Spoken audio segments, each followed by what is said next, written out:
Hi, everyone. Welcome this evening. It's my pleasure to welcome everyone to Jewish National Fund's JNFuture Virtual Wine 101 program.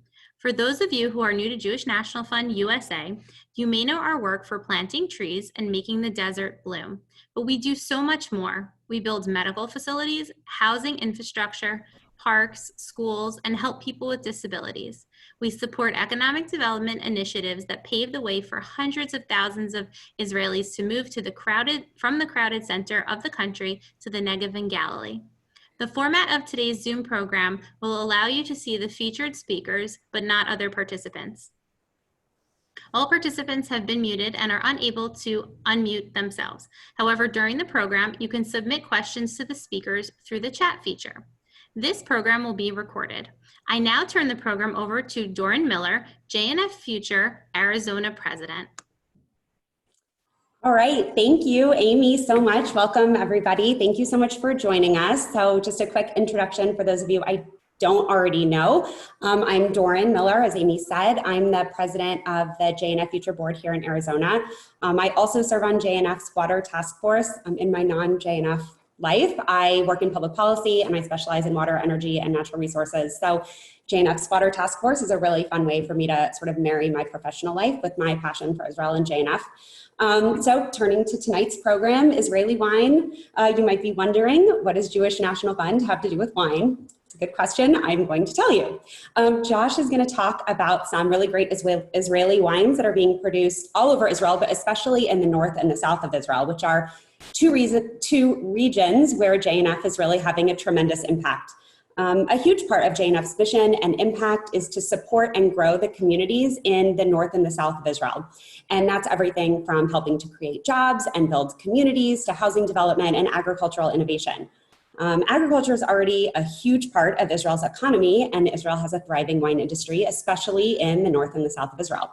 So JNF's work in the Galilee, in the north, and the Negev in the south, is to support economies and help them to become self-sustaining. Thriving wine industry obviously means people living and working and traveling to these wine-producing regions, and that's awesome. But in order to attract farmers and vintners and wineries and tasting rooms and wine tourism and all of these things, you need people that are going to live there to work in all of those industries. And those people need to know that they're still going to have a really good quality of life if they move away from the center of the country. So just imagine for a second that you are thinking about moving from a really bustling city to a more remote agricultural community, maybe on your own, maybe with a young family. You know, think about what would you need to make you feel comfortable making that move. So that is where JNF comes in. JNF's Housing Development Fund is building the infrastructure for more people to have homes in those regions. But also, as we all know, a community is more than just a house. So JNF is also supporting community-led projects that improve the quality of life for residents in those communities. So that's everything from community centers to arts programs and schools, medical centers, synagogues, fitness centers, everything. JNF is specifically supporting community-led projects because, JNF understands that the people in those communities know what they need most to retain and grow their populations. JNF's Water Task Force, as I mentioned earlier, supports really innovative agricultural and water technologies that ensure access to clean water, which you obviously need to make wine, grow the grapes that you use to make the wine. That's especially true for agriculture in the Negev, where water is incredibly scarce, but it's also true in the north as well. JNF's support of Western Galilee now in the north of Israel is supporting and growing the tourism industry in the north by connecting small businesses with restaurants and farms and vineyards to create a full vacation experience there. So the idea is that, maybe somebody's not going to drive so far to go to one stop at one winery, but if you can have a whole weekend vacation getaway experience, that is going to really boost both domestic and international tourism to the north of Israel. So all of these things that I just talked about is why I love JNF so much. You can take something that is so basic as just like the wine industry, but every single piece of that story, from economic development to community building to water and agricultural innovation, it's all part of a strategic vision and plan to support the land and the people of Israel and ensure that Israel continues to be a thriving and prosperous nation. How does it do that? Well, it does it by investing in people and helping them build and thrive and build these self-sustaining communities and giving them the support that they need.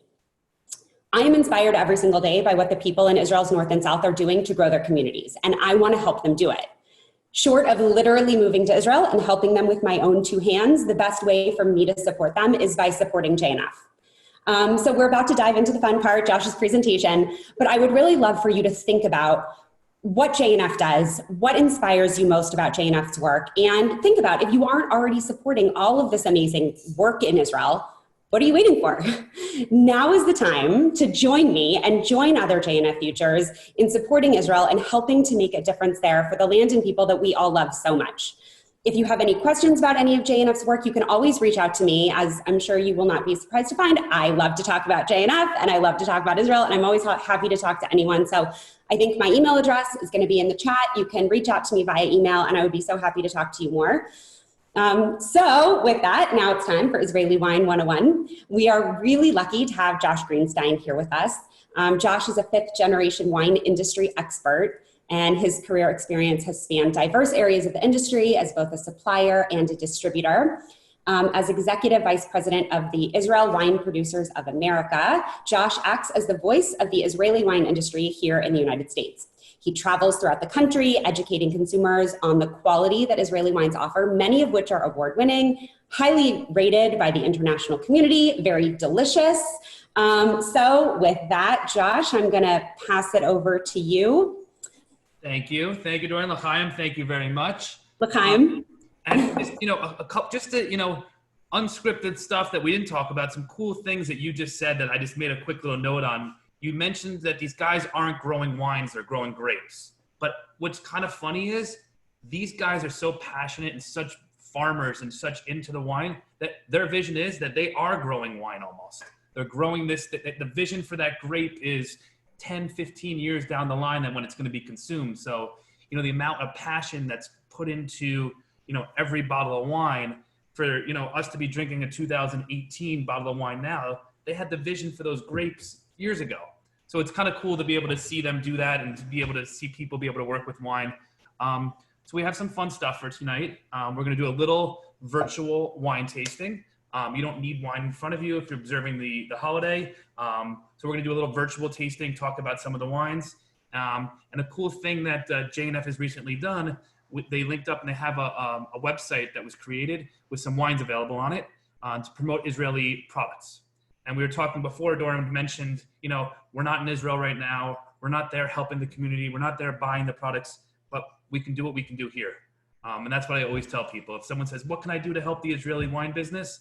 The first thing I say is walk into a restaurant that doesn't carry my wine and ask them for it. Ask them for a glass of Israeli wine and they'll look for it. And that's what we can do to help. So I'm going to play some games with you guys to keep everybody interested in listening. And if you answer in the text box, you get wine shipped to the house. All right. For free from me, I'm going to send you guys a gift. All right. So let's pay attention a little bit and see if so you can send some free wine out. In front of me right now, the first one I have, it's Carmel Appellation Rosé. Everyone loves rosé these days. Rosé is extremely popular. 3 years ago in Israel, there wasn't really a ton of rosé. Now it's like the cool thing to have rosé. It's extremely popular. Everyone's loving it and everyone's producing it. This one that I have in front of me is a Marcelon Grenache blend. And my first trivia question, first person to pop up, what is Marcelon, the grape? How was Marcelon? What was it made? What is it a blend of? First person to pop up, we're all on the computer. Someone should figure out fairly quickly. What is Marcelon? So this is a Marcelon Grenache blend. I'll wait for the answer to pop up.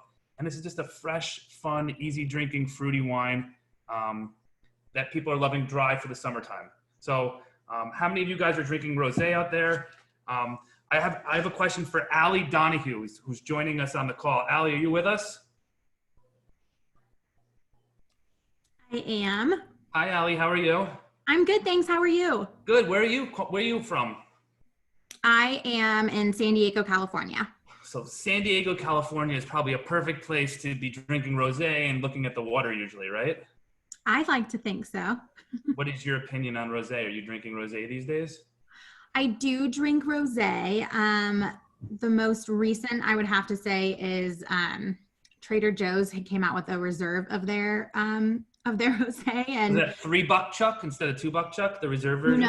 it was on sale for $5 this past week with the flyer with their coupons. But rosé is good. I think that if it's hot out, if it's cold out in the summer, it's just a nice, refreshing drink. And it's also something that you can drink at any time of day, whether it's a post 5 o'clock happy hour situation, or if you want to drink at 11 a.m., either way. Either way. And we were just talking that, the rules have changed these days. Drinking at 5 o'clock and waiting for that happy hour, it doesn't exist anymore. Whatever makes you happy these days. So, okay, Ali, whatever makes you happy, pour yourself a glass of wine and enjoy it. And something else cool about this one, thanks, Ali, for chiming in, and hopefully the weather out there in San Diego is beautiful. Something else cool about this specific rosé is the alcohol content. The alcohol content on this wine is only 10.5%. So it's a lower alcohol. I see someone got it. John, what did John just, I'm sorry, Robin got it first. Marcelon is a French grape, correct? Robin Schneider, congratulations, you won. So Marcelon is just a blended grape of Cabernet and Grenache. They made a grape up, they hybrid grape, and that's how they got Marcelon. So good job. Hope you guys learned a little something about the Marcelon grape there. So yeah, rosé also should be consumed ice cold.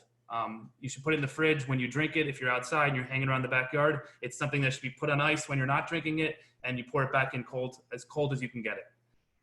So that's just rosés are really popular these days and everyone's trying it. So my advice with rosés, what Ali kind of just said, is kind of cool. Don't let the price intimidate you. If it's too cheap or too expensive, try it.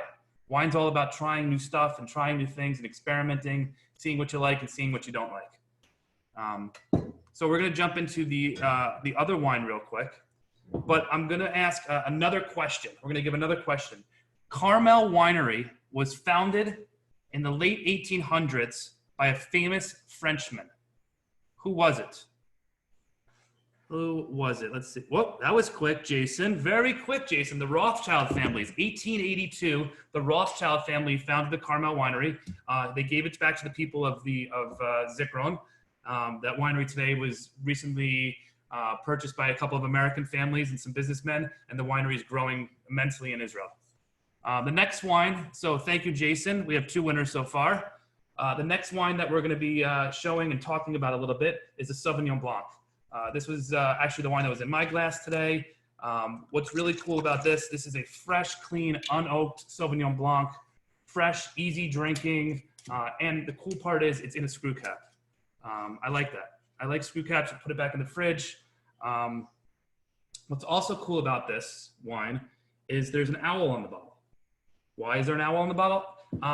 The vineyards are coming back. It's eco-friendly. There's not many organic wineries in Israel, not many sustainably farmed, but Tabor Winery is getting really, really close to that. They're doing everything they can to help the environment. So all the vegetation, all the wildlife, and they were waiting for this owl to come back. And when they knew that the owl came back, they knew that the vineyard was in a good place. So now the barn owl is back in the vineyards, and it's doing very well.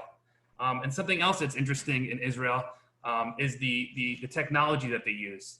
And Doran was talking before a little bit about the technology and water. And if Doran's still there, I'm just going to ask her a quick question. Doran, do you know, and she has a visitor with us, which is Levi, awesome. say hello. Hi, Eli. Doran, you were talking a little bit before about water. And, one of my favorite things, the best way for me to bring Israel and water together is a little thing called drip irrigation, Doran, right? Yeah. That's like the miracle, what that did for Israel and what that's done for agriculture all over the US and all over the world, actually. So can you maybe talk a little bit about what JNF's, a little bit about their water involvement and how it's trickled into the wine business? Yes, I would love to talk about that. So yes, drip irrigation, amazing. Drip irrigation was pioneered and developed in Israel.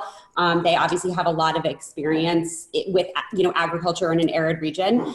In fact, here in Arizona, we have really similar climate and growing conditions to Israel, and drip irrigation is a thing here that we use to try to maximize the amount of water we had. So that's, an example of sort of how amazing Israeli technology has filtered out, from Israel to the rest of the world. But in addition to drip irrigation, there's so many unbelievable things going on with water and agricultural innovation and technology in Israel that JNF is working on. I actually had the huge joy of being in Israel in January, very luckily, right before Corona happened. And I was in the central Arava and southern Arava, and I got to see some of these things. One of the things that blew my mind is they're doing research to determine the precise level of salinity to minimize the amount of water they need to go grow crops while maximizing the yield and flavor and nutritional content. And it's by crop. By their phone also. And they can control it on the phone. So, how they're doing research to determine, in like the date palm farms, how much water an individual palm tree uses based upon the temperature, whether it's sunny or overcast, whether they've had rain. And whether it's raining. Whether it's raining. So even Levi knows. So then that way, no water goes to waste. They absolutely maximize the yield while minimizing the amount of water. And JNF is involved in funding all of this research. No, you cannot talk. So anyway, listen, the water is a big thing for wine. There's only a couple things that can affect grapes, and water is obviously one of them. And Israel's always looking for water, and for them to be able to put so much attention into water and to transition into the grapes, it's an amazing thing. Yeah, it's amazing. And one last thing that I will say, that one of the things that I think is the reason Israel is able to do this so well is because they come at it with just tenacity and entrepreneurialism, and they see a problem and they think, okay, well, we're just going to fix this problem. And they come up with a solution for it. And they're doing things there in innovation around agriculture that we're just not seeing in other places because of their mindset. It's amazing. And it's also embracing it. Like if you go to France, there's a lot of things they can't do. They can't water their grapes. They can't water the vines. And in Israel, they're embracing everything. They're embracing technology. They're trying to plant new grapes, which we'll get to in a second. And they're doing really cool things. And that's my transition. Thanks, Doran. Into the next wine, which is one of the better wineries coming out of Israel. It's a small boutique winery called Flam. And why that transition was important was the Flam brothers that run this winery, their father, Israel Flam, was the first winemaker to study at UC Davis in California, and then bring all his knowledge back to Israel. And what was really important to that is that shows that it's not just the technology, it's the dedication that these guys have too. That these guys didn't just wake up in the morning and say, you know what, we're going to go make wine, or we're going to be a car salesman. These guys went to college, they went to school, they learned how to do it, and they got really, really good at it. So, a winery like Flam, where this bottle is consistently getting 90 points plus from Parker, Wine Enthusiast, and Spectator, and none of them are rating this as anything else except for just a wine. These wines are getting some of the highest scores that Israel's ever seen in the past 10 years. The cover of Wine Spectator 2 years ago was all about Israel. In the past couple of weeks, we've been tasting wines with sommeliers all over the U.S. for the first time, and people are really, really starting to appreciate Israeli wine. And I know we have Dan McClary's joining us also. Dan, how are you? Are you with us?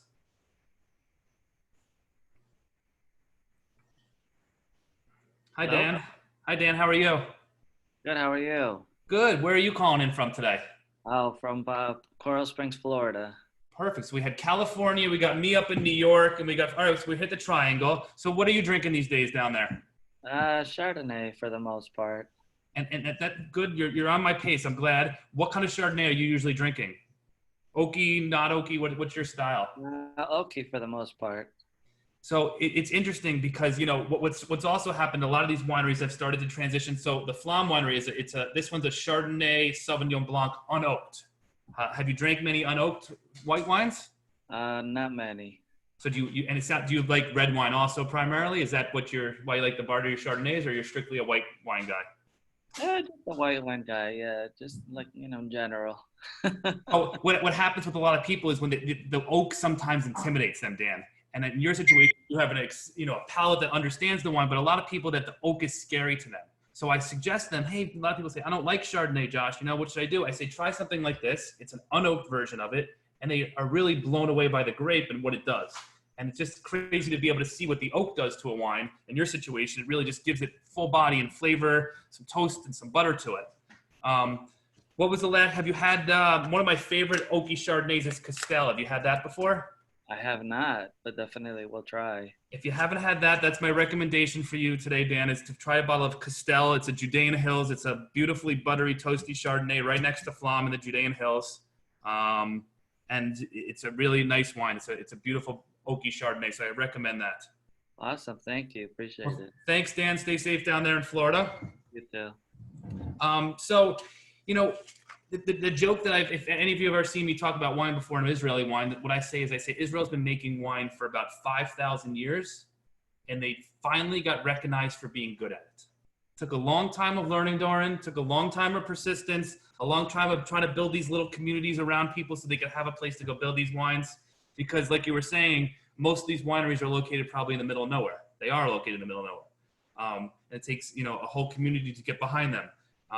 And you were talking before about, people coming together, and what's better than coming together with a group of friends and over a bottle of wine? And I've done many JNF events throughout the years with Michael Feynman and his team, and many of the guys in the New York team there. And it's just, every time we do an event, the wine seems to just bring it all back together.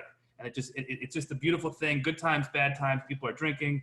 And in this situation, you should be trying some new stuff when you're ordering these wines. The last wine that I chose for the evening, this wine is from Barkan Winery. This is a Merlot Argemon blend. And we'll throw one more question out to the group. What is Argemon?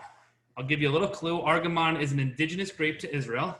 Was founded in Israel, produced in Israel. But what is it a hybrid blend of? Let's see who can throw that up in the question first.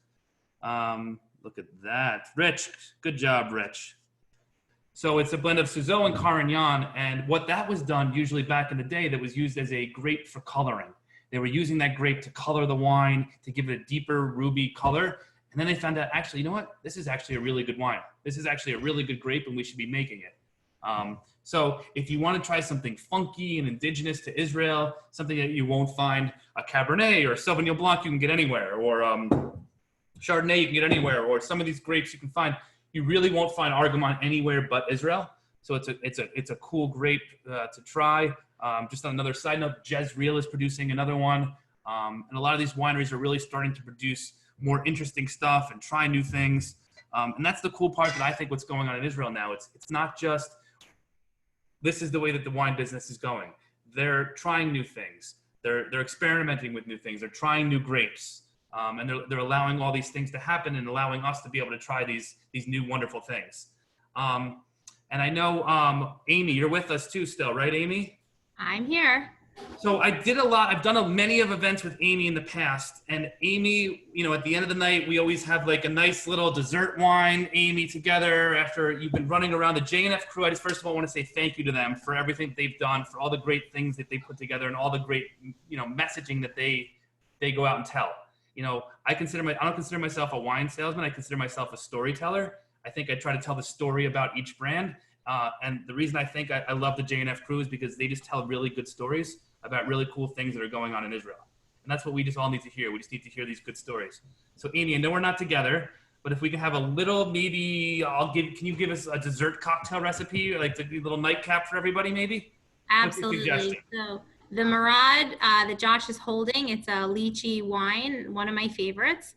And I usually mix that with some flavored seltzer and vodka and a lot of ice. And it is perfect for a backyard barbecue or really anything. So I highly recommend it. It is tough to come by though. Almost every time I go to the store, it's sold out. So and they make other flavors, Amy, right? They make a strawberry, they make a passion fruit, they make a pomegranate. So just a fun dessert, funky spritzer. And just something cool about it is it's 100% fruit. So the passion fruit is literally 100% fermented fruit, the same way wine is done. So it's something cool and interesting and unique. And Josh, just before we close, someone did ask a question. What is the IWPA's Instagram? Do you have an Instagram page? At Israeli Wine Pro. Say that again? At Israeli Wine Pro. I'll put it in the link. Awesome. All right. So thank you all so much for joining our program tonight. It's really been a pleasure. I hope you all learned a lot about Israeli wine. Please join us next Friday. We're having a special Shabbat program that's July 31st at 5:30 p.m. in every time zone. During this time of social distancing, Jewish National Fund USA wants to help you feel closer to Israel. If you like today's video, you will love our #1 podcast, Israelcast, a show featuring inspiring guests from the land of Israel. New episodes come out every other week at jnf.org/Israelcast, or simply Google Israelcast. You can also stay engaged and connected to watching other great Jewish and Israel related content at youtube.com/Jewish National Fund. Thank you so much and have a wonderful evening.